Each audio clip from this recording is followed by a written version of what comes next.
Boom, boom, boom. According to that, I'm live. Boom, welcome to Tokyo Tonight. Well, that's interesting. For some reason today I'm maxing out the volume, even though I'm talking very softly, but that's kind of what I want.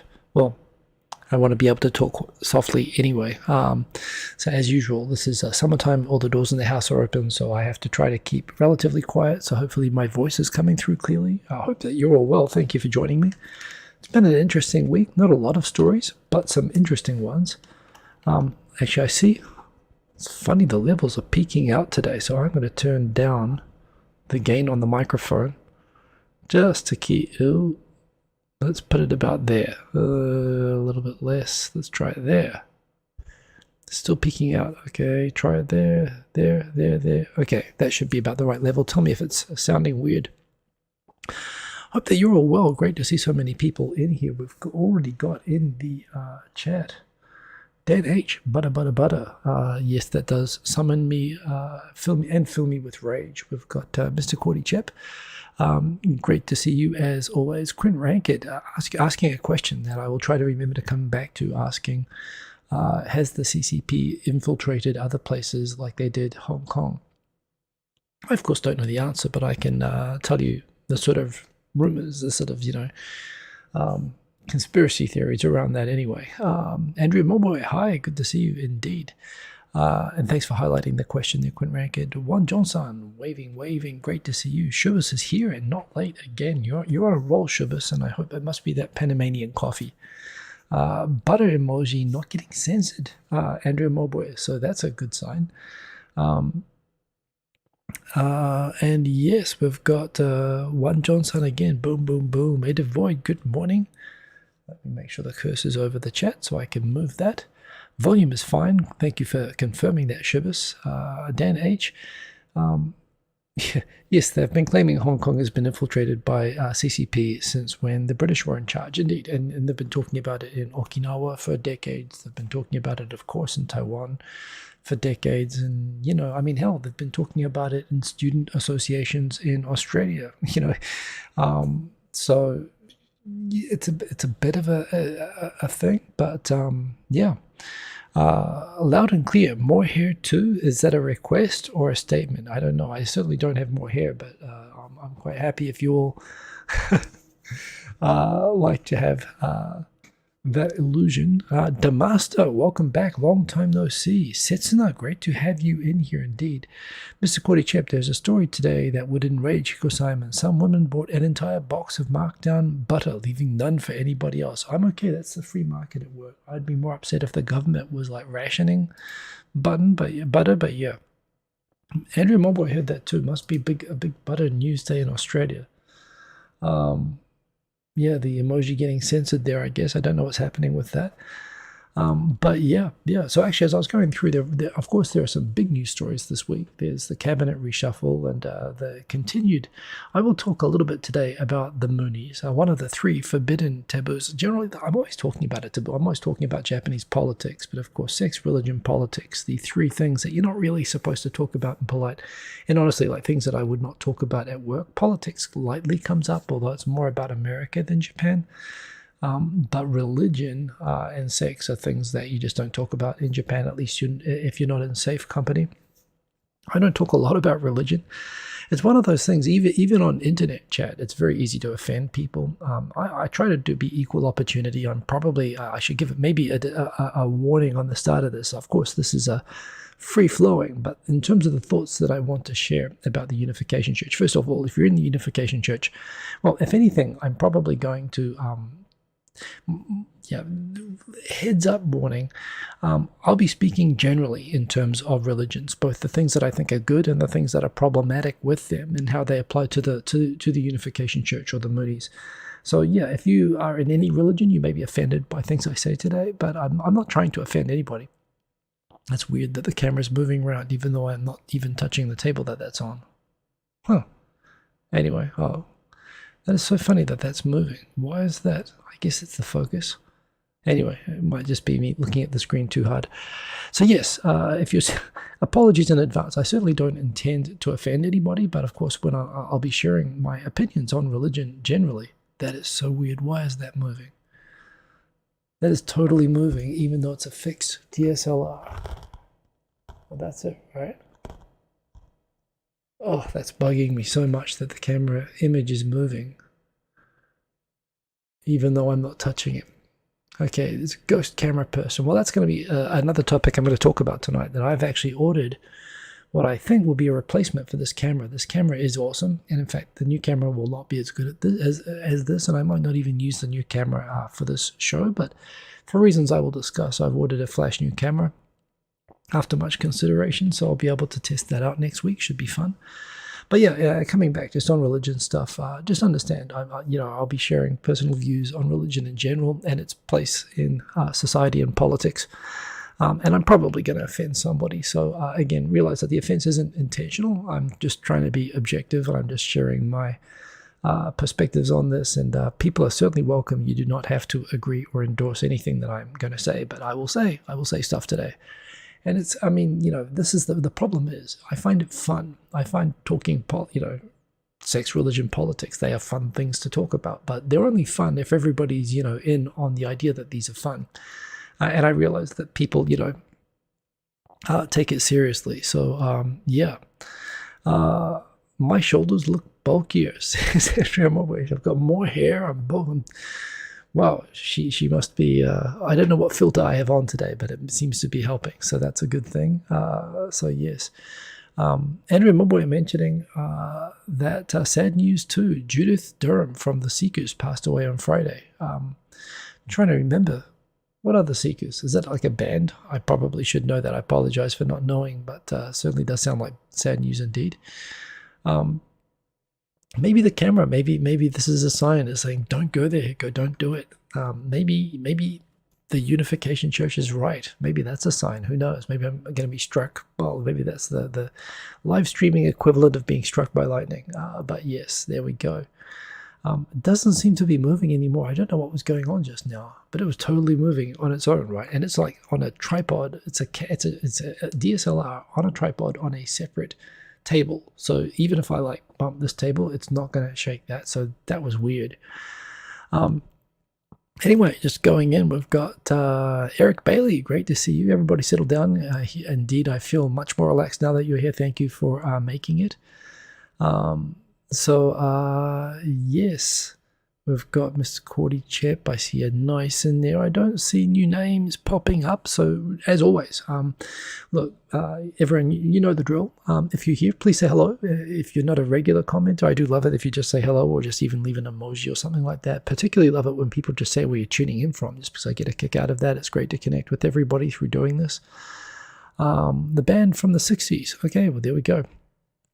If you want to get my attention, what I'll do is I'll talk about a story, and then I will scan through the comments afterwards. But rather than try to read every comment, I'll try to read comments that are aimed at me. And a comment aimed at me just says my name, like Mr. Cordy Chep and Andrea Mowbray have done there.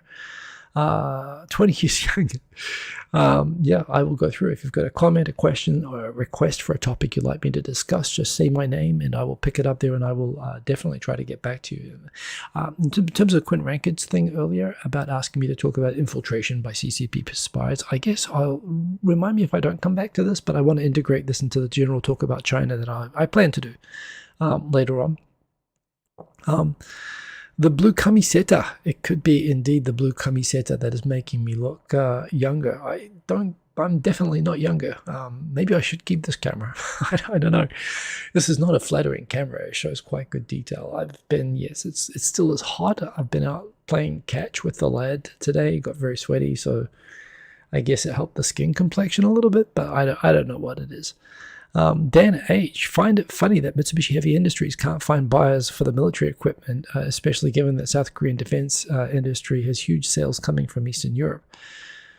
Well, yeah. I mean, it's kind of I have no idea. I have no expertise to draw on from this, but yeah. I guess Mitsubishi Heavy's not a known brand. South Korea, of course, is a heavily militarized country, so that's in their favor. The idea that they can supply and so on. There again, I assume that most Japanese equipment and technology is compatible with US technology, so it should be appealing to countries that are in NATO. Although I've heard that they use different types of ammunition, basically for their rifles and so on. This was a problem in Africa, where the Koreans had the same problem and needed to borrow ammo from the Japanese, which became a huge problem. But yeah, Ninja Monkey, great to see Ninja Monkey in here. Yes, your go-to place for at the moment, really, still coronavirus news. I've seen you've done some long live streams lately just talking about the situation. When will Japan reopen to tourism? Actually, there's something I haven't included in the topics I'm covering today, although there's one COVID-related topic that I'm covering about how there's consideration going about treating Japan as a class 5 disease. I think right now it's considered a class 2 disease, which is like polio, where it has to be, tracked rigorously and isolated. And, there's a lot of public health protocols that kick in, whereas there's a discussion of reclassifying it as a class 5 disease, where it would be treated like the flu, where it would be more normalized. And again, not directly connected to tourism, but that would imply that, there's no travel restrictions on the flu, for example. So it could entail some easing up before we have another wave, particularly if we get through this wave without a lot of serious cases. But yeah, right now it's pretty extreme. And I saw a tweet today, which I haven't included in the show topics, talking about how apparently Nikkei actually was directly asking, like, why isn't Japan more open to tourism? Why do people still have to go through PCR tests to enter Japan? Which, remember, is for Japanese as well as citizens, so that it bothers Japanese people as much. It's not something that just impacts foreigners. And apparently the government, the faithless government spokesperson who the Nikkei was talking to, said, the national emotional state isn't prepared to, and they asked, how come we have to do this even though no other country basically anymore requires PCR tests to enter? And they said that the national emotional state would not allow it. And so the Nikkei said, so it sounds like the government's going by emotion rather than data. Basically kind of being very critical. I guess a lot of Nikkei, writers, but Nikkei being traditionally very conservative and very sort of, toes the line with government and not that critical, being pretty openly critical about that opinion of the Japanese government. So yes, if there is movement anyway, Ninja Monkey is the best channel to go to. So great to have you there in the chat. Traveling to Japan on business next week, pending PCR negative test. Indeed, just don't do anything for a week. I don't know what's going on there with Eric Bailey, but that's okay. I think have a bit of sensitive auto censoring there, but you can see it all there anyway. So yeah, with all of that, let's dive into the topics for this week. It's 10:45 my time. Hope it's a reasonable time. I guess it's morning for most people in the world, late for the people in Australia. Let's dive in. So first one, actually, just what I was just talking about with Ninja Monkey. So yeah, the current situation in Japan is still bad. I mean, just about the worst in the world. Tokyo being the worst in Japan, and Japan being the worst in the world currently for coronavirus, COVID-19 cases. That said, as bad as the numbers are, they're probably worse, because now the government's openly asking people that if you don't have serious symptoms, please don't take up overwhelmed hospital reservations, especially just for the sake of getting a doctor's note to show at work. Please get that a different way. So they're kind of discouraging people from, seeking out doctors where their cases would be counted in official statistics. So while there is the good news is that the numbers seem to have topped out at about 35 to 40,000 cases a day in Tokyo, about 200,000 cases a day for Japan. And in fact, the last few days, week over week, they've even been coming down. It's not entirely, I wouldn't take that. The difference is that where, for all the flaws in the systems that Japan uses for counting cases, and of course the high likelihood that they're never counting all of the cases, which, I mean, of course, they're not counting all the cases. There are plenty of people who probably never go to the doctor and actually get their case counted. People complaining it's hard to get tests or whatever, which isn't really so much the case now, but maybe people just taking a rat test and getting the result and not submitting the result, so it's not counted in statistics. Lots of ways that numbers don't get counted, but that's always been, as good or bad as it is, it's always been the same. So it's always been apples to apples, so you can still tell that this last 7th wave has been much worse than all the previous waves. What's different this time is that the number of tests really seems to be being stretched at the moment, and so there is a question whether we're actually peaking out in terms of actual cases, or we're just peaking out in terms of testing capacity, and the numbers are still skyrocketing up. That said, week over week, the last few days, the numbers have been finally coming down to about 30,000, 25,000. Remembering the worst case that we ever had before this in Tokyo was like 6,000 cases per day, and that was bad. And we had like a full, the closest to lockdown that we've had in Japan. Not a real lockdown, but requests, that restaurants close and people not go out, which we haven't had this time, and we're having much worse cases. But yeah, the hospital beds, the number of serious cases and deaths are increasing, but they're not coming up at the rate that you would expect given the numbers of cases, showing that what we have at the moment, this Delta Cron or whatever it is not generating the number of serious cases and deaths that the previous waves were. And it's actually caused this debate that we see here with, in the middle there, the Dr. Fauci of Japan, Dr. Omi, among the government advisory panel, suggesting that, perhaps if it's really like this, it's still a serious disease. You still don't want to get it or anything like that. But, the thinking of the medical system and, overall, maybe the disease is becoming something that's more manageable and can be treated as a flu, at least for the 8th wave. It's a bit disturbing that they're already talking about the 8th wave, but it is inevitable. Probably 3 months from now, we're probably going to get another one, assuming that this one goes down properly first. But I think that is a good sign. I mean, again, the problem is every variant, is getting more. You never know what you're going to get with the next one. It's a box of chocolates. But the hope is that these will get more mild anyway. And indeed, at the moment in Japan, again, you're starting to hear what you've heard overseas, where, you talk to people in Australia or America or UK that I know, and it's like everybody seems to either have had it at least once or knows like a bunch of people who have it.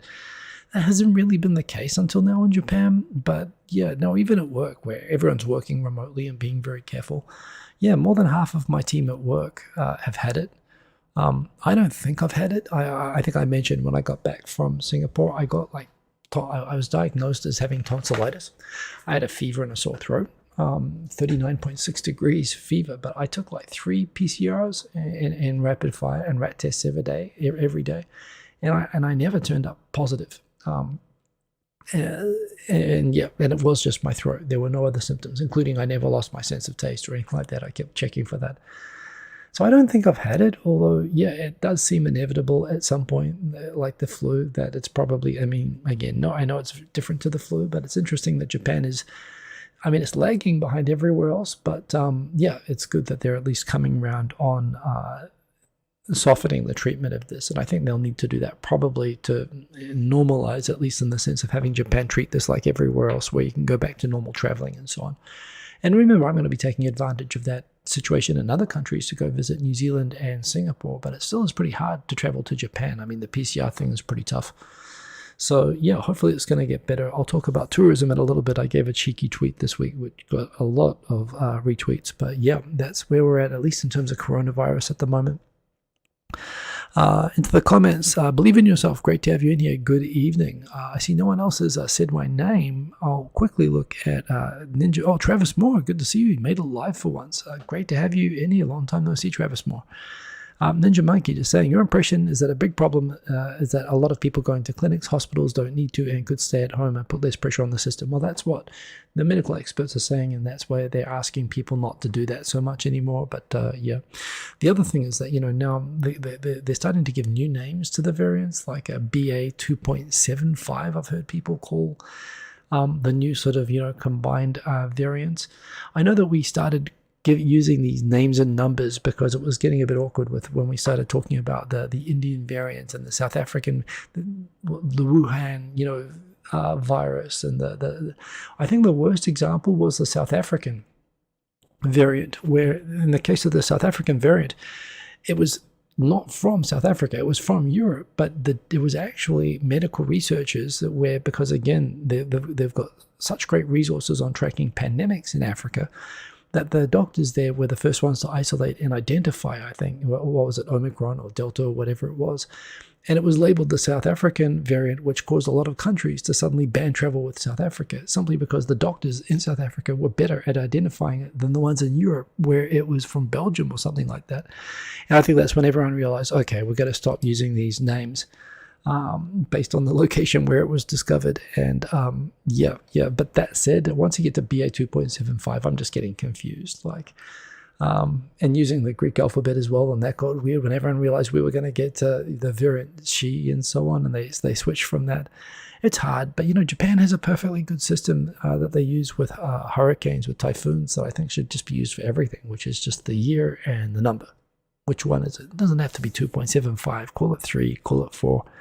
But anyway, that's my view. Lysander 45, excellent to see you. Cases will always be high in high-density cities like Tokyo, Osaka, and indeed they are. Show me numbers from rural Shiga, something like that. If those are high, then we'll know it's bad. It's high. It's bad. Shiga, particularly, prefectures like Tottori and Fukui, for example, for a long time had Ishikawa had like 0 when Tokyo was going crazy. This time they have every day they have thousands of cases and they are breaking records. So that's how you know it's bad. The fact as well that this is really happening during the summer vacations when everyone's traveling out of the big cities and going to go see grandma and grandpa and give them a big hug. So that's happening, and that's no doubt contributing to the rapid spread among the prefectures. Probably wouldn't be so bad if it wasn't the school holidays right now, but it is. So but if you look at the numbers nationwide, it is pretty bad across the board. But that said, the number of serious cases does not seem to be particularly high anywhere, at least in comparison to previous waves. Dan H. Goshi Kataoka, who recently left the Bank of Japan board to join PricewaterhouseCoopers, and corruption between big business and BOJ. He also said Japan had a once-in-a-lifetime opportunity to get rid of deflation. Well, I don't know that story, but so when you say corruption between big business and BOJ, I mean, I don't know what you mean by that. He said that there was a once. Did he say that there was corruption between his new company or between big business and BOJ? So he's saying this having left the BOJ. Is that it? That he's come out saying all of those things? You'll be in Japan. Long time no see. Awesome, man. Are you still in Nagoya? Great to see you. Anyway, thank you for getting in there. But Dan H., I mean, yes, of course, it's the Iron Triangle, business collaborating with government, and the BOJ itself supposedly being independent of government, but particularly the current BOJ is pretty much all Abe appointees and doing Abenomics for him. And the way that they cooperate with business is, frankly, I mean, the fact that insider trading wasn't even illegal in Japan, in any form until like 10 years ago, and even now it still is quite loose.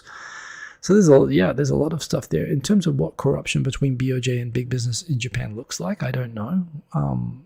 Print more money, please? But yeah, that sounds interesting. It sounds like something I should look up, but I don't know very much about it. In terms of Japan, it's a once-in-a-lifetime opportunity to get rid of deflation. Well, I think everybody agrees with that right now. The thing is, the government's always asked the BOJ, printing more cash and making credit more easily available for negative interest rates. They've been doing this for years to give companies the resources to pay their people more, and companies are pocketing all of the benefits that the BOJ has been giving them and not paying people more. And and the price of goods is going up, and right now it's going up dramatically because of external shocks, which is making people poorer because companies are still refusing to pay anybody. And in the end of the day, it wasn't the Bank of Japan and it wasn't printing money. It was the government has, forcefully raised wages by increasing them by 30 cents in most prefectures. And, again, employers and big business doesn't want to do anything about that. I mean, look, if BOJ is collaborating with companies, convincing them to meet the government agenda of having them actually pay higher wages to create wage-driven inflation, I'd be all for that kind of corruption, but I don't see it happening. Dan H., no, you didn't say it. I meant him leaving the BOJ to join PwC as a chief consultant and partner as a form of corruption. How they get? Well, that's the old amakudari. Yes, the old descent from heaven. Yeah. It's a good question, actually, whether that is it probably is. I mean, I guess all around the world, though, people leave jobs in the central banks and go into, the fact that it's an audit company, it's dodgy. Because it used to be such a common practice in Japan, there are really now strict laws, both on receiving benefits while you are in government as well as jobs you can take after government. There are pretty strict laws against it. I think BOJ still qualifies as a civil servant role, so I think there'd be a question whether that actually touches on the komuin ho in Japan, the komuin, the bureaucrat law, and what they can do. But that doesn't look good. But there you go. Back to Yobi, by the way. Long time in Vancouver, but moving to Yokohama for school in a few weeks. Yeah, that'd be awesome. Be great to catch up. It's good to see that you're still around. Andrew Mopoy, off to get some sleep. Moving house at the end of this week. Crazy. Oh, good job. All the best with the house move. Have a good night. And I think I saw someone rocking in earlier. Let me just quickly go back and check. Oh, that was it Yobi. It was Yobi that I saw. Okay, so cool. I'm going to go on to the next topic now. So yes, I guess this is the one where I talk about Taiwan. It's only a quote from me. So earlier this week, in fact, I think last week, of course, everybody knows that famous, representative in a significant developed economy and rival to China, of course, did a parliamentary visit to Taiwan and met with the Taiwanese president. Sparking no reaction whatsoever, and came back and hardly anyone noticed or cared. And that was, of course, former probably 2 or 3 time, almost became prime minister, head of a faction within the LDP, and still pretty significant power broker in the Japanese government. Shigeru Ishiba, the former defense minister, visited Taiwan. And, as is common for parliamentary delegations from democracies, often do exchanges and often go and visit Taiwan. And he did interviews. He sat down, had meetings with the President Tsai of Taiwan. And, made a couple of small news stories in Japan that, in spite of all of the tensions around Taiwan, it was really nice that the Japanese government sending a high-level member over to meet with Taiwan. And by all accounts, it looked like China totally didn't care any more than anyone else visiting Taiwan normally. But of course, a few days later, Nancy Pelosi, the American House Speaker, visited and did exactly the same thing as Shigeru Ishiba. And of course, China completely lost its shit, more or less. They really went nuts.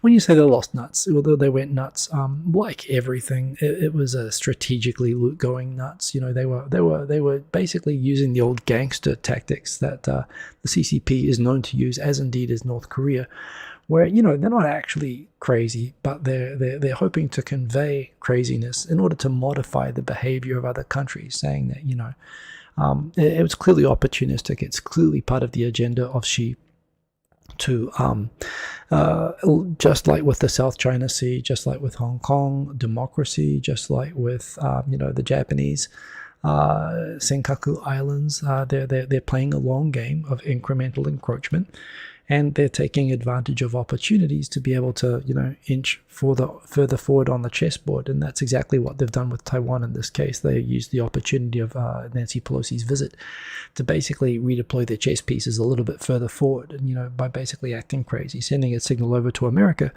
First time since 1996, I think, that a House Speaker has visited Taiwan. And some people point out that back then they tried they fired some missiles and they tried some intimidation of Taiwan, and America responded by deploying some aircraft carriers, which basically showed up at the time that China had nothing to match. They had no aircraft carriers.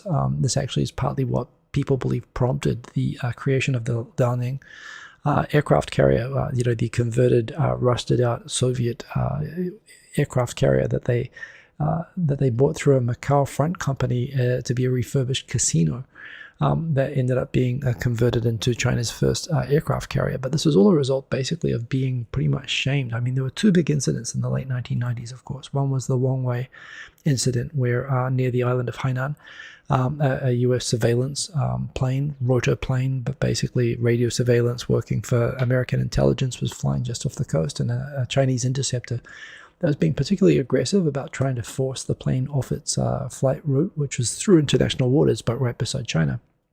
The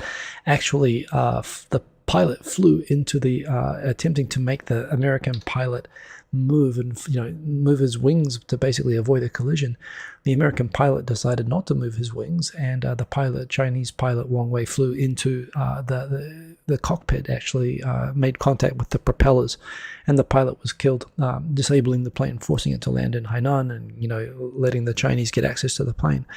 But between that incident and the previous Taiwan Strait face-off, where the Americans really kind of forced the Chinese to back down by suddenly putting a lot of military power near Taiwan, and that really motivating Taiwan to beef up its military and its stance. And this was really basically, now that China has 3 aircraft carriers and has spent years investing, building up its military, hugely, and has a declared goal of moving towards integration by force if necessary with Taiwan.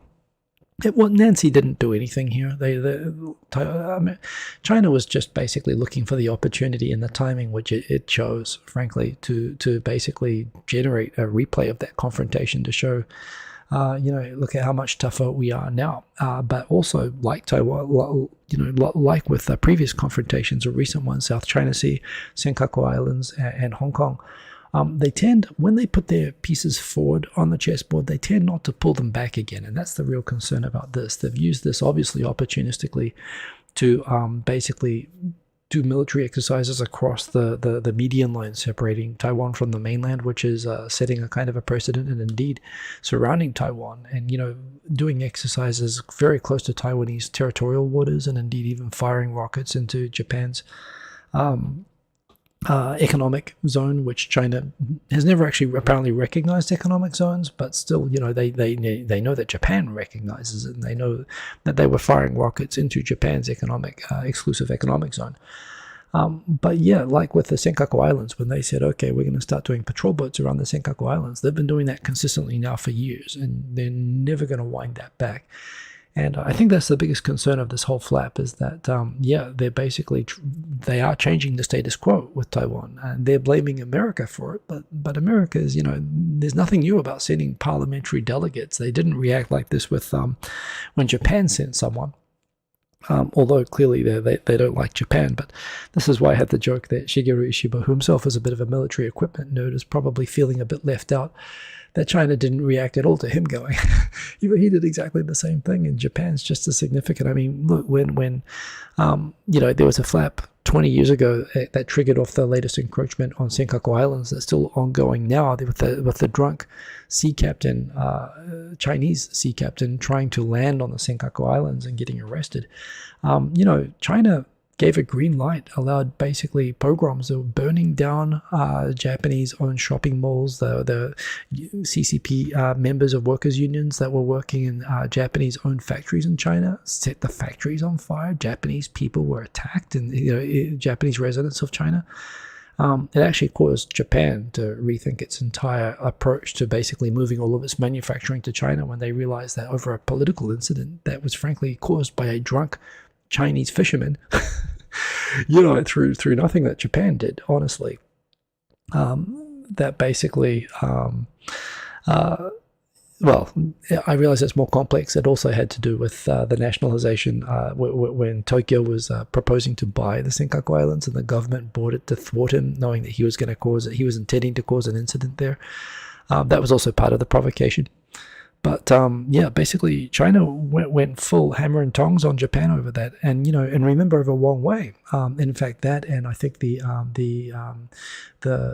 NATO war with Serbia, that when America missile attacked the Chinese embassy in Belgrade, I believe that also triggered Chinese protesters to spontaneously burn down the American embassy, or it was a consulate or something in China. So, Chinese government turns it on and off, and they go crazy. But when they want to, and the fact that Japan did exactly the same thing just a few days before, no, this was all planned out. What's happening with Pelosi? Whether or not she's a moron, and whether or not she should have gone or not, setting all of that aside, China would have done it sooner or later, based on something like this anyway. And again, why shouldn't people from Congress be able to visit Taiwan? It's something that is not a new thing. So they're making it out like, it's an outrageous provocation and it's changing the status quo. And no, it's not, but they're just using that as an excuse to do so. And exactly like what they've done with Hong Kong and other things. Coming to the question that Quint Rank had said, are there Chinese CCP infiltrators? I don't know, but in terms of the talk, are they in Taiwan? I mean, yeah, it's assumed that they are. And don't forget the Kuomintang, the KMT, the Nationalist Party, the original martial law dictatorship party over Taiwan that evacuated from the mainland. That was originally the government of the full Republic of all of China. A lot of them have taken the position of actually, ironically, in spite of being the Civil War counterparty of the communists, they're the ones who are pro-reunification and against Taiwanese national, independence and separation. And they are typically the party that actually speaks now most on behalf of the CCP in these sort of incidents, saying that, we shouldn't be doing anything to antagonize China, because they still, at least ideologically, that party is the voice that is still in favor of eventual reunification with China. Truth is now, there's so many generations now into living in Taiwan that I think there's very few people who actually maintain real mainlander identity, although, 50% of the population of Taiwan or something close to that is actually originally mainlander evacuees. But I think that's fading, and I think the conduct of China, frankly, exactly like Russia, trying to stick up for the Russians, ethnic Russians in Ukraine by invading Ukraine, haven't done ethnic Russians or themselves any favors. They've actually turned many of even the ethnic Russians into being pro-Ukraine, just based on the messed up stuff that they've done. And no doubt that's what's happened with a lot of the mainlander and Kuomintang supporters. It's actually reinforced the position of the government there, just China acting so crazy. But again, clearly China's long-term goal is to do this by force anyway. If you follow the internet, again, I've never seen actual proof of this, but in terms of the rumors, of course, China had clearly put in, openly in some cases, and presumably also by surreptitiously had put supporters into key positions within the civil service in Hong Kong and within, obviously society there, particularly after the reversion. Undoubtedly that happens in Taiwan. In Japan, the Japanese internet talks about how many of the protest groups that claim to be against US bases, or that are against US bases, that's not claimed to, they're clearly against US bases. And remember, in Okinawa, there's a lot of legitimate reasons to be against US bases, but also there's very few mechanisms that would stop the CCP funding those groups and giving them the resources at least to be able to maintain a picket line in front of a US base or camp or whatever. Again, there's never been a story where I think it's been proven that those people have received any funding directly from China, but people assume that's the case because, blockading, the ability of forces in, or basically being able to frustrate.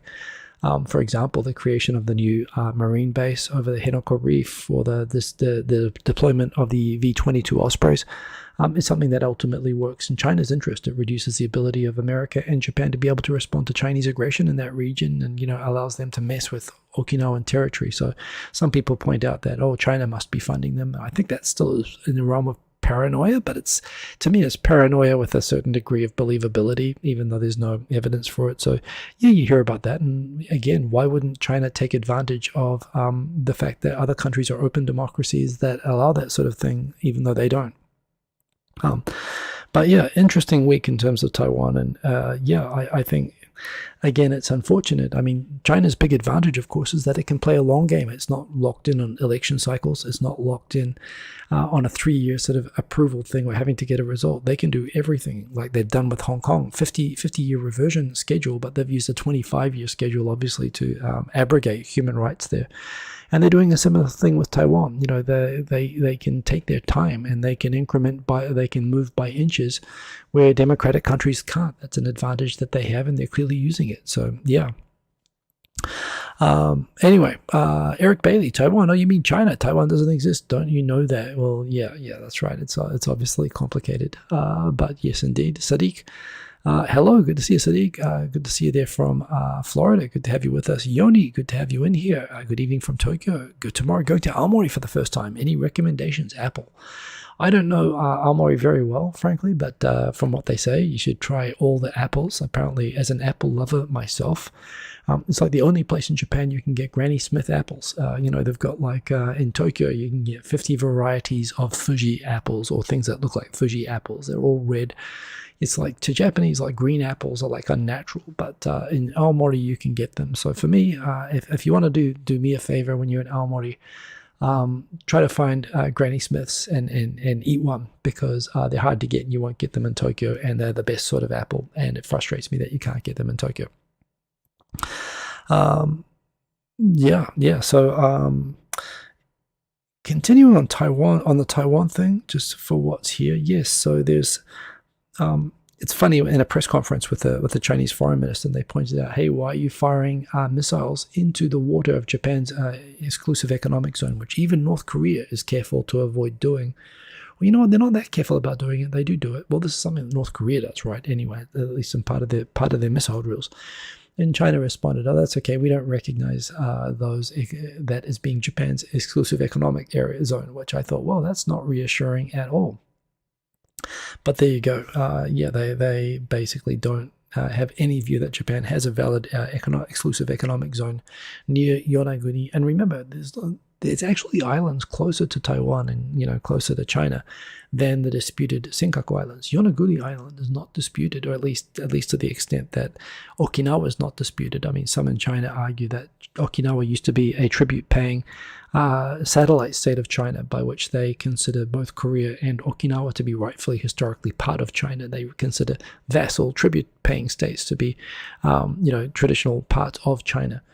But of course, Koreans certainly vehemently disagree with that perspective, and a lot of people in Japan disagree with that. But again, there are a very, very small minority, but there are people in Okinawa who claim to be sympathetic to the idea that the Ryukyu Kingdom, the Ryuchu Kingdom, was no question, at least until Japan had to keep hidden its ties with Ryuchu for fear of upsetting China. And it was advantageous because Japan wasn't able to trade directly with China, but it could trade with China through Okinawa. So it was beneficial for Japan to have kind of a closeted relationship with Okinawa. So at least but the point is that Yonaguni, which even Yonaguni is culturally very different to the main island of Okinawa, but it's right off Taiwan, and it's not disputed, but it's right in the middle of the missile test firing ranges at the moment. So again, it really looks like China's being adventurous, and this is kind of part of Xi looking like he's trying to appeal that having a stronger, more adventurous China, but and a China that's reclaiming its historical glory. But that's kind of messed up. Aaron, great to see you. Asian Boss. Asian Boss is a Korean-based, but they do pop vox videos, and not just across the countries you expect, like Japan, Korea, Taiwan, so on, but also, and by the way, I'm going to keep calling Taiwan a country. Of course, it's the Republic of China officially, but it is in practice Taiwan, and it is totally a sovereign country. And honestly, China just acting like dicks just makes me want to say more and more that it is a sovereign country. I mean, it is. It's not even, and the thing is, even people in China, they're very challenging to do an open pop vox in Shanghai the way that they did. But I thought it was really cool. Some of the other Asian Boss pop voxes they've done have been in places like Kazakhstan, where they were talking about what Kazakhstan people think about Ukraine. Really interesting, like places and voices you don't get to hear very often, and actually surprisingly open opinions in the circumstances from people that they managed to get for street interviews in Shanghai, both conservative views that Taiwan is and is always part of China, and this is we can do what we want, to people who have visited Taiwan as tourists and recognize that it's different and it's sovereign, and they don't think that China needs to do anything to bully them around or anything like that, to just let them be and let everyone be friends. It's kind of interesting in the fact that there were people in Shanghai, at least off the street, who were willing on camera to say that they think, yeah, sure, Taiwan's a country. It was kind of cool, even though while acknowledging that their education was different, they went there and they've been there as tourists, and they met Taiwanese people, and they think, yeah, they recognize it's a separate country. So it's an important and good reminder, even places like China, that the government, the voices that we hear tend to be government or internet nationalist trolls. They tend not to be regular people, but you tend to form the view, and that's all that you see coming out of that country, that everybody must be controlled by the government and think the same thing. And even in mainland China, that's not the case. Actually, people, even the pro-government, even the we should reunify with Taiwan people are still quite reasonable, which is an important reminder that you can forget in the midst of politics and all of this sort of political posturing, that you think that people are, the people are just an extension of what their government says. And think about that for a moment. That means, quite often for people in China, a lot of people think of America as being all people who think the same as Biden, or people who think the same as Trump. And that's true, particularly when, that's how local media portrays the country. And I think it's very true in reverse. And this is why I like these sorts of things.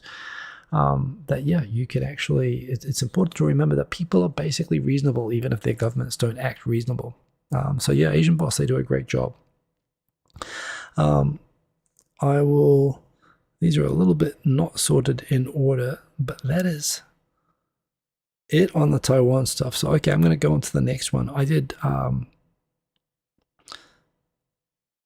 I'll mention this one briefly. So I'm kind of a fan. I've shown before the 360 camera I have from Insta360, a Chinese company. Probably full of spyware. I don't care. It's an awesome camera. And I saw that this week they announced a new product, and I was kind of interested. Oh, is it going to be a high resolution, better 360 camera that I might want to take out running? And no, it's going to be a webcam. And I saw it, and it's like, I kind of thought to myself, it looks interesting, but it's basically mounted on a gimbal head, which for a webcam, which you never move around. I'm like, why would you need that?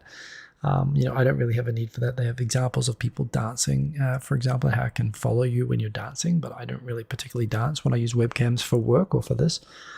However, it also showed some things which I thought were useful.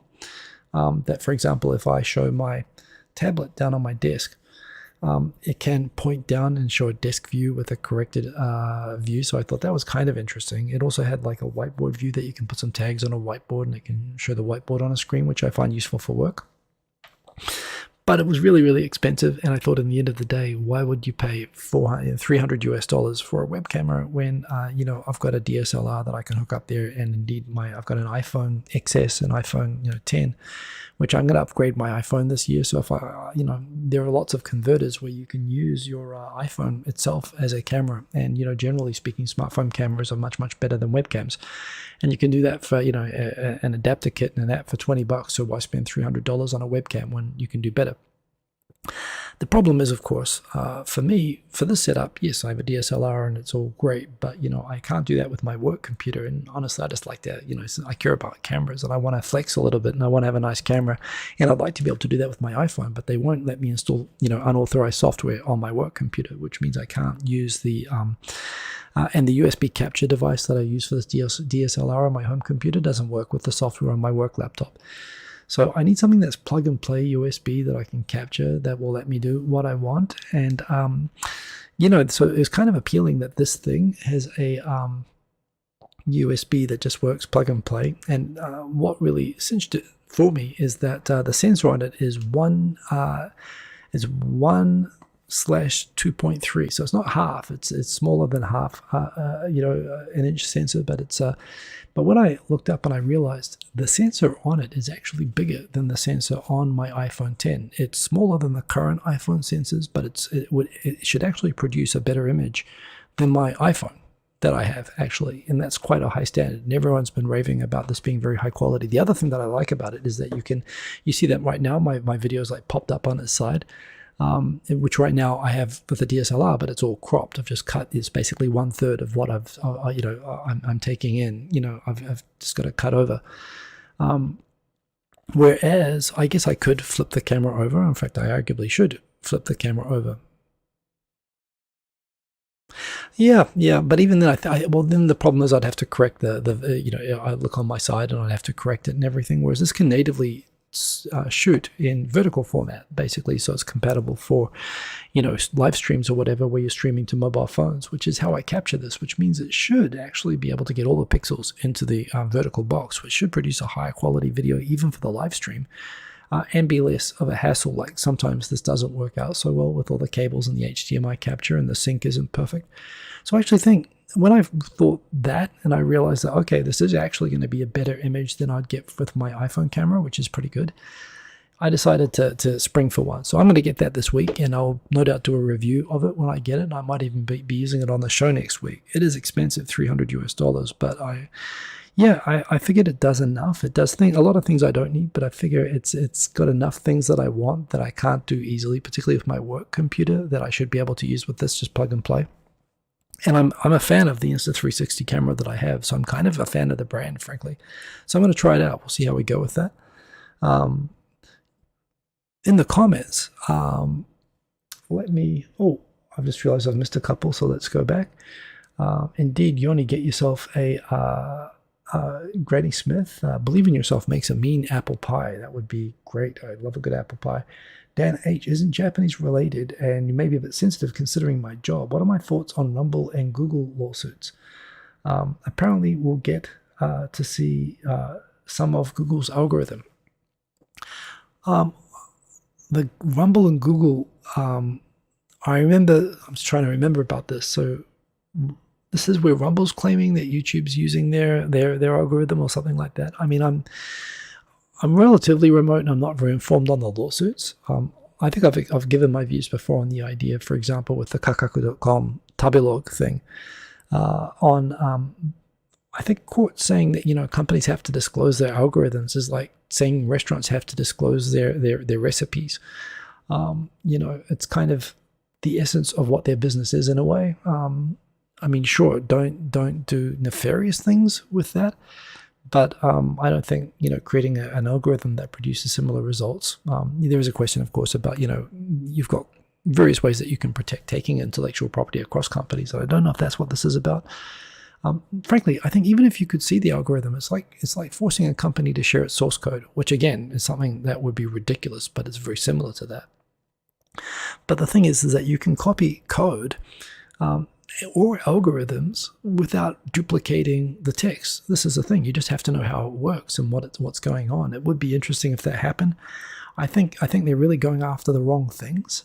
Frankly, trying to force disclosure to the extent that there are laws and lawsuits trying to force disclosure of algorithms. I think that reflects a misunderstanding of the technology. You should be looking for what is the essence of what they're trying to protect, is my view. And what is the social purpose of forcing the disclosure? You shouldn't just force companies to disclose stuff because they're big. I think it is reasonable to force companies if there's an antisocial, sort of thing. If there's, if there are algorithms that promote racism, I think that's a perfectly reasonable thing to create a law to regulate against antisocial uses, or things that promote addiction, things that promote taking advantage of vulnerable people. But outside of that, to the extent it's just a selection or a ranking algorithm, I think personally that's going too far, but I don't know enough of the details of those cases. But thank you for raising it, Dan H. Yoni, regarding Taiwan, what do I think will eventually happen? China will eventually take over, or it stays completely independent and it's globally recognized? Given that Taiwan is not campaigning for recognition, Taiwan seems happy with this, with the status quo. Provided China's okay with that, I think the most foreseeable outcome for my lifetime is that it doesn't change. That said, I mean, the fact that China's now made it a stated goal, I do get the feeling China's going to try to do a bit like what it's done with Hong Kong, so incrementally, but without moving backwards to the extent it's going to keep it is probably going to incrementally eventually through a mix of pressure and force try to take over Taiwan. I don't really see how anyone can stop that happening, but I think the outcome which I prefer to see is that Taiwan just sort of keeps its ambiguous status. I don't really see an outcome in a just world. Taiwan should be independent and should be it is independent, but it should be recognized as independent. But short of China dramatically changing, basically short of China itself becoming democratic and losing CCP control and not being a dictatorship anymore, China is not very big on letting its regions and provinces do their own thing. I mean, look at Xinjiang. And you'd really worry if you're in Taiwan that they wouldn't be about to deploy huge re-education camps for Taiwan, or do what Russia's doing, and that they wouldn't deport half the population of Taiwan to West China if they took it over. Those would be real things that I'd really worry about. But I don't really see a world. I mean, basically, Taiwan's not going to be able to be independent unless China allows that. I don't see China allowing that. So I think the best outcome is, frankly, just continued ambiguity.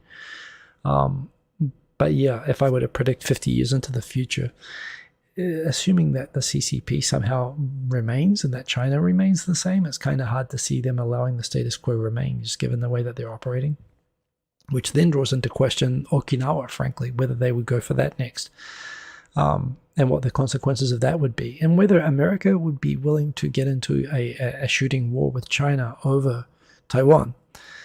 Which for all of the posturing, I'm not sure America would do. It would do for Okinawa. It's obliged to do for Okinawa. But I think, China's testing America's resolve, and I'm not sure that America, it'd be more inclined under Biden than it would be under a leader like Trump to fight for Taiwan. I think Trump's clear that he doesn't want America to be involved in wars for foreigners anymore. And I think that actually represents what the majority of American voters feel like. They've lost a lot of lives and a lot of tax money fighting wars in remote parts of the world that they don't understand why they have to be in wars for. And that's a reasonable position to take. I think Trump tapped into that, and I think actually a lot of politicians from both parties will see that and tap into that isolationism. And I think that the more America becomes isolationist, the more that you're going to see China take advantage of that, and Russia take advantage of that. And frankly, I do think that if the thing about Biden being old school, I mean, I know he's hugely unpopular in America right now, but I think he's like Clinton or like George H.W. Bush. He's from that generation of people who believed it was America's role to be a leader in the world and would actually deploy forces to, America's power is based on people knowing that America would intervene when shenanigans are going on. And I think America's moving away from that, and I hope it corrects, and I hope that the leaders that come out in the future from both parties in America go back towards being world police.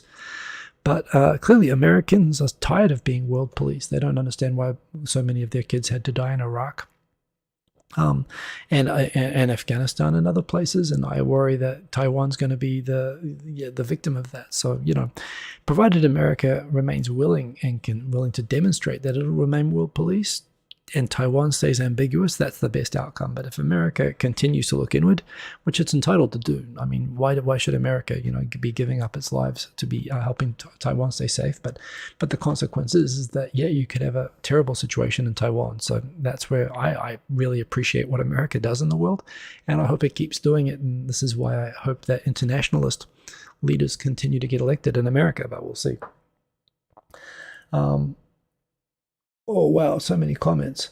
Dan H. Snazzy Labs did a good video about the camera. I think I saw that. I've seen a lot of them, even though it was sponsored by the manufacturer. I think, I saw that, and I decided after watching all the reviews on the release that I wasn't going to get it. But what sealed it for me was when I was thinking that my ultimate solution for the webcam thing was, I can just use my smartphone, and I'll figure out a way to do that on my work PC, and I'll just do it that way. Then when I realized that this thing had a bigger sensor than my smartphone, which, is insane for a USB camera, I was like, screw it. It's plug and play, and it's, there's actually a purpose to that. So indeed. Sadiq, try Xiaomi Mi 2S. You know what? I got a Xiaomi when I was in China. Again, it's probably listening to this stream now. Or Chinese spies are probably using the mic to tune in on it.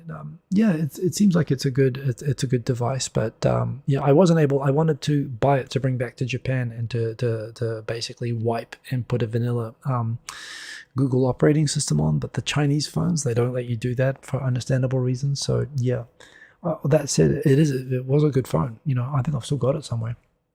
Quinn Ranked, restaurants do have to disclose certain types of ingredients like peanut. Well, exactly. So that's it. I think that to the extent that algorithms have harmful characteristics, you can legislate that. But I think forcing, every company to disclose every algorithm, which is just silly. I mean, your washing machine has algorithms for deciding how to wash your clothes, how long they spin for. Forcing every company to disclose every algorithm, I think, shows that you don't understand what algorithms are. But to the extent that your washing machine is programmed to promote racist material, sure, regulate that. I don't want a racist washing machine, but I don't think that disclosing the algorithms is the right way to go about policing that. But I actually think that for those kind of purposes, to the extent that you have racist peanuts in your algorithm, put it on a warning label. Indeed, I think it should. And I think Facebook and a lot of companies actually have nefarious algorithms that need policing, but I don't think people have thought through how to do that. And I agree with you, Quentin Rankin. I don't think that Taiwanese are at all enamored with the Hong Kong model of reunification. So I agree with you. I don't think that's going to happen. Hey, Tai Nakamura, ohayou gozaimasu. Eric Bailey, China will collapse within the next 2 decades. It will start economically. It will turn revolutionary. Splits will occur, and the paper tiger will fold. Eric Bailey, well, we'll see. Clearly CCP has shown in the past that it's quite willing to sacrifice economics for power. And that includes, I mean, what's happening right now with the Evergrande thing. They know what's coming, and I think they're preparing for it. So it'll be an ugly face-off. And you can also bet that they might, if the economy collapses, that might encourage them to try to restore legitimacy by doing something with Taiwan, or even against America. It could actually make them more provocative. So I don't know if that's desirable, but it will be interesting to see.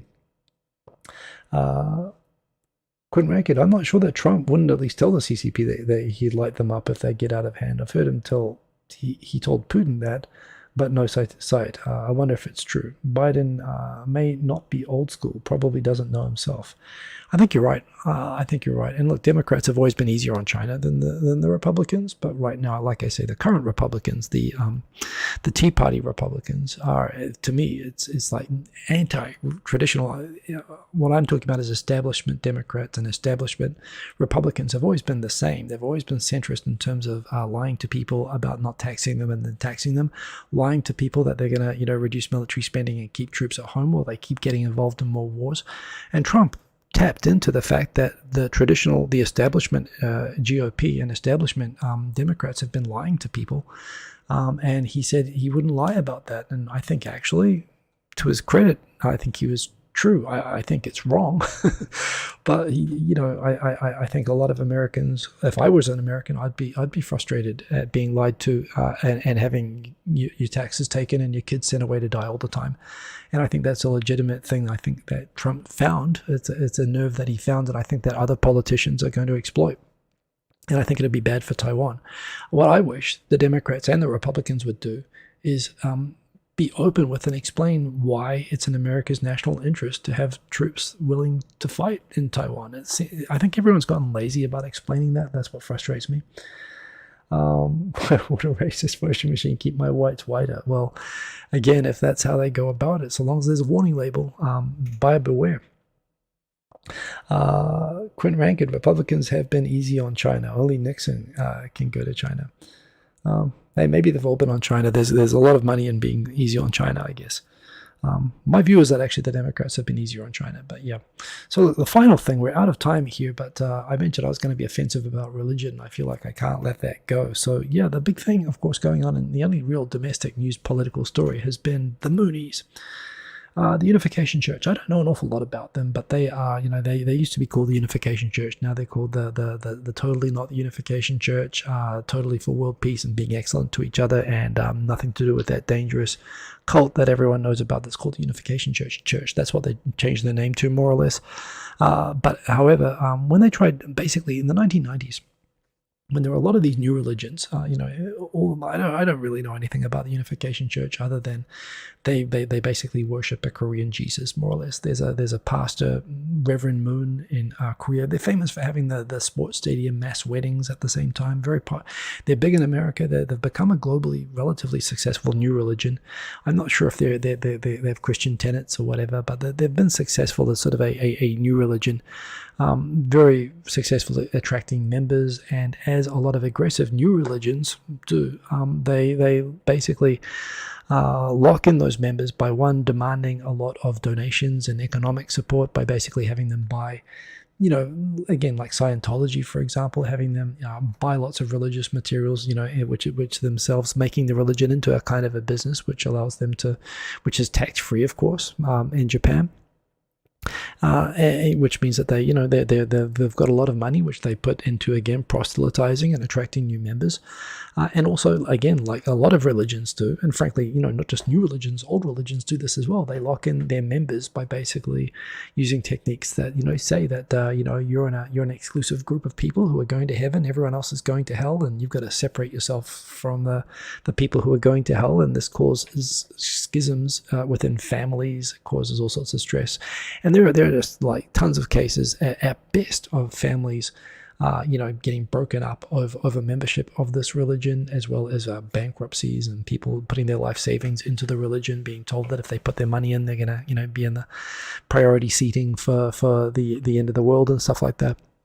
But other cases, more extreme cases, particularly in the 90s, of particularly enthusiastic members being accused of things like kidnapping, being accused of, just all kinds of scams and so on for fundraising for the religion. and developing kind of a nasty and antisocial reputation, being relatively successful, having a lot of followers in Japan. Some might be surprised at that, given that it's a Korean, originally from Korea, but actually ever since World War II, the religion actually has had ties with Japanese politicians and has had a lot of members in Japan. And in fact, there's a thing, apparently a very high percentage of sushi restaurants outside of in America and in New Zealand. I actually had a girlfriend who got a part-time job at a sushi restaurant that she discovered later on was run by the Moonies, and tried recruiting her, and all of the friends had just run away because they had heard freaky news stories about stuff that cult was involved in, and she basically left the job without even giving her notice when they came and tried to recruit her at work. Kind of known as a freaky, dangerous religion. They tried since the 1990s to change their name in Japan to, because again, the name Unification Church Moonies had become sort of known and was kind of tainted and associated with being a kind of a scammy, culty religion. Again, since about 2000 in Japan, whenever any religious group wants to change its official name, they had to get permission from the Ministry of Culture and Education. And the ministry, basically, the bureaucrats always said, no, you don't have a good reason for wanting to change your name. We would prefer that people be aware of who you freaks are, is more or less what they said every time. And for 20 years, basically, the cult kept making different sorts of approaches to them. Every time they showed up, and every time the vice ministers and the bureaucrats said, no, you're not allowed to change your name, because then people will, you might trick people. It turns out in something like 2017, the Abe faction, Abe appointed culture minister, in spite of being advised to reject the application again for like the 20th time, apparently he had received donations from UC and the UC Unification Church, and he decided to override the advice of the bureaucrat that was making the recommendation, say, sure, you can change your name. And although there is a lot of money being found associated with UC, the Unification Church paying a lot of donations to particularly LDP members, and that's being used right now for a kind of a witch hunt to find, okay, who took Unification Church money and who's in their back pocket. There's not actually many examples that anyone can point to showing where they actually got something for their money, but this is the first case where it looks like, maybe they did actually buy influence for something that people have argued allowed them to change their name, which allowed them to trick more people into becoming members, which resulted in more harm being caused, because people didn't realize that they were getting into the Moonies when they got locked into this religion. And this has been linked directly to this minister perhaps being under influence. So NHK's, a lot of the news networks are playing this up. Basically, the whole reason this is all coming up at the moment, of course, is that the assassin of Shinzo Abe, said that his family was sort of a victim where his mother had bankrupted the family, and the family was sort of broken up over her membership of this religion. And when he saw that Shinzo Abe spoke at an international event along with Donald Trump last year, he thought that best way to get his revenge on the religion would be to highlight their political connections by assassinating Abe. And that's kind of worked, to the extent that there's been a huge pile-on in the media about, okay, so who has taken money, from UC, from this cult? And there sort of has been this witch hunt going through. The way the Japanese media pylons work is, they kind of forget why there's, why this is a problem, and this is the thing. If they were doing this in principle, I would be down with it, but it's actually, the fact is, the things that the Unification Church does are things that a lot of religions do, even old school religions. I mean, religions take collections, or religions cause, family problems. Religions claim, donations and so on. Some people get so into it that it complicates relations with families. It complicates issues with finances and so on. And particularly evangelical and new religions, even in mainstream groups, this is a common problem, right? But the fact is that in Japan, Mormons are an example. I mean, even the Catholic Church. I mean, geez, think about religions that have committed crimes in history. I mean, the Catholics, and when we say history, 20th century, late 20th century. So, even mainstream old religions, we use this new religion as a way to kind of avoid slandering people who are members of old religions. But frankly, religions have gotten away with quite a lot financially and in terms of, their impacts on families. And it's basically, and they have a privileged, tax-free and politically kind of protected status. But yet a lot of religions donate a lot of money in order to protect their status and ensure that they can continue doing the things that they're doing, particularly when they're facing a lot of criticism. And in Japan, there's a lot of very successful new religions and indeed religions that might be called cults, including Unification Church. And, the biggest example, of course, is, SG. There's a kind of an evangelical Buddhist cult which claims they claim 20 million members, but I've seen the official stats are like between 10 and 14 million members, but it means that 1 in 10 people in Japan are members of this, and they basically unofficially own, they're not supposed to have religious political parties in Japan, but they basically own the coalition partner of the LDP. The Komeito party is basically all backed by this huge religion in Japan. And, and they offer donations, and they offer free people to support campaigning, not only for their own party, but even for other parties if they're teaming up in election cooperation. So pretty common in Japan. And again, a lot of Japanese people have had family issues and financial issues and all this sort of stuff associated with that religion, and they're very politically influential. I mean, they're actually part of the government. And they see, frankly, groups like Unification Church. It's kind of funny that Komeito came out in public and said that's an antisocial group. Yet they're accused of, their own religion is accused of many of the same things as the Unification Church. And so, I've kind of pointed out, my problem is, let's say, what are the things that are bad about Unification Church? And, demonize that and demonize everyone associated with the groups that do the things that are bad that Unification Church has done, rather than just make it of, who's associated with the Unification Church. But that's what it's become. What's been particularly interesting about it this week is that the Prime Minister Kishida, he's from a particularly small faction within the LDP. So normally, the Abe faction was the biggest party in the LDP. But the Abe faction's taken a lot of money from UC. And basically, when Kishida announced that he was going to do a cabinet reshuffle, which typically, he'd be seen as being in a fairly vulnerable position. He's sort of relying on the goodwill of bigger factions to be able to secure his position. But he said that this week they're going to do a snap audit, a kind of an inquisition of LDP members that have ties, who have, campaigning or donation ties to the Unification Church. And clearly that's going to be a way that he's going to justify getting rid of his competition in terms of all of the Abe faction members of the LDP, a large number of which are currently in cabinet. Clearly he's going to be putting his own allies from his own faction and basically switch the power balance within the LDP.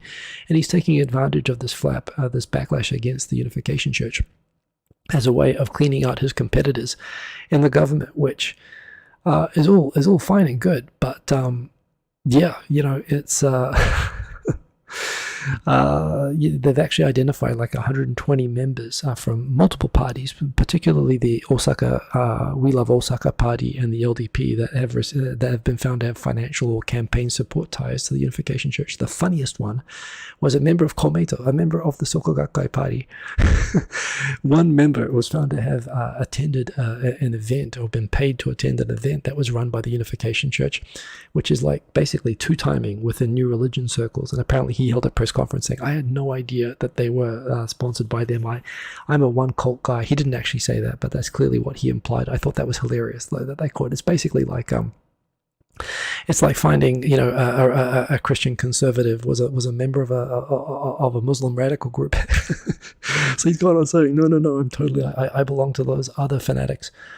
But yeah, it's all kind of tearing itself apart. And frankly, the Prime Minister has seen an opportunity just to, that's the Komeito guy there, looking very, very confused and sorry and saying, no, I totally didn't realize that that was not my cult. It was I got on the wrong bus. But yeah, the Prime Minister down the bottom totally taking advantage of this and saying, hey, this is a chance for me to get rid of all my enemies and change the balance in government. So he's taking advantage. So it's going to be an inquisition this week, and it's going to be kind of fun. Final thing I'm just going to say, the final one that I have is that there's a great video from Extra Credit History Channel. I'm going to stop that before it auto plays.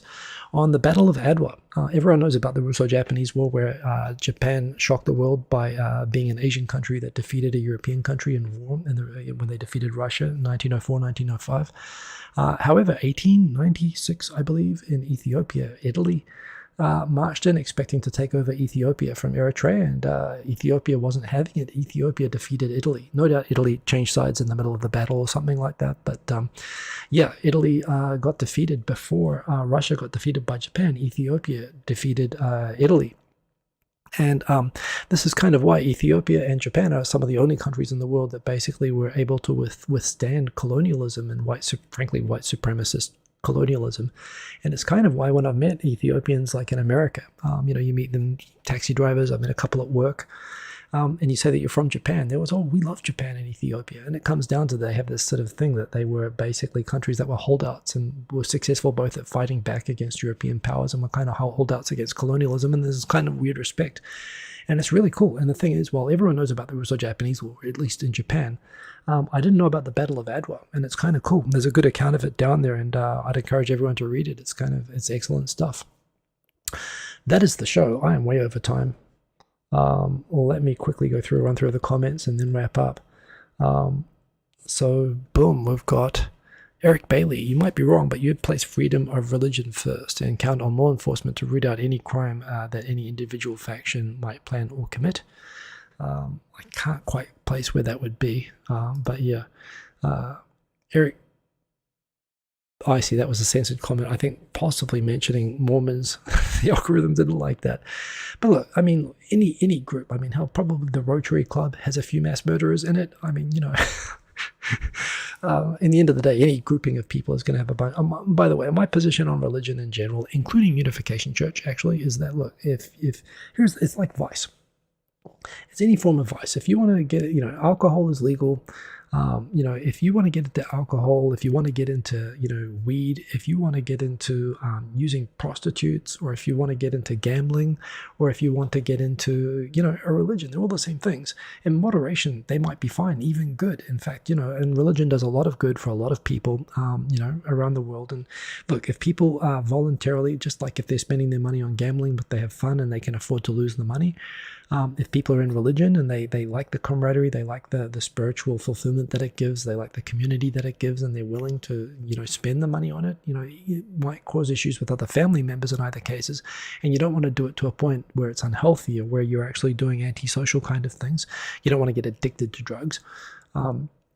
Or alcohol, or you don't want to be driven to crime by it. You don't want to, you don't want to break up the family. It's a fine line, frankly. And I think that in this way, these sort of new religions are a lot like vice, but I think in moderation, they can be fine. And if someone asked me, should I join, honestly, I'd probably tell someone not to join Unification Church. But generally, no one's ever asked me for this advice before, but I would say, do your research, buyer beware. But look, if it's good for you, have at it, right? I've met people who have, I remember at university, people sort of ran into Scientology people, and I was kind of like, yeah, that all sounds a bit dodgy to me, but, read up, check the internet, and be careful, but same advice, frankly, with, any other form of, this is where, to me, I recognize that religion is great for a lot of people, for a lot of families, and does a lot of good in the world, as do bottles of wine, as do, frankly, I'm for legalization of weed.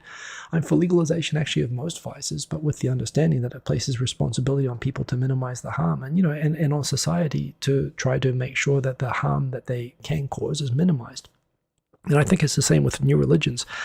Don't go after UC just because they're a Korean cult. Go after them for the things that they do, and make the things that they do that are bad uniformly bad, if that's the case. And I think one way to moderate, religions from scamming people is, well, frankly, enforcement is one thing, but another thing is making their income taxable. So that's my own personal view on this. And I'm cool with, frankly, any religion, new or old, so long as they're just not a dick about it, and that's a line that apparently UC has crossed, and that's why they're in a lot of trouble. Eric Bailey, do I have to sit in the corner if I'm a bad boy for a third time? No, I don't think you do. Did you sunny side up? Sorry you're late. No, good to have you in here. Theodore Sharp, what's up? Good to have you in here, Theodore Sharp. Good to see you back. Boom, boom, boom. Did you set up half Ethiopian? Well, that is cool, and much respect. Haile Selassie, Rastafari, all that good stuff. He's a legend. And actually, this series, if you're half Ethiopian, you may already know the history, but this series that Extra Credit's doing on the history of the Solomonic kings of Ethiopia is awesome. They have great history, so I highly recommend that. Interesting advice, says Quinn Rankid. Well, I did give the disclaimer at the start of the video that I was probably going to offend people, but that's what I do. Wow, that's really, really cool. Smash the like button, indeed. Thank you, Quinn Rankid. Thank you, everybody. Agreed. Drink every night in moderation. Exactly. Did I watch Elon Musk's interview with Full Sand? No, I did not. I'm kind of Elon Musked out at the moment, but yes. Aaron, I think that's the best religion. That's a good religion to be. We should all be part of that religion. Yeah, please don't sell leaflets for it at excessive prices. That's it for the show. I am way over time. Good to see everyone this week. Have a good week. Stay safe. Don't get the Rona. Boom. Peace. See you next week. Probably with a new webcam. See you later. Boom. Remember to like if you liked, by the way, and subscribe, and all that stuff. See you later.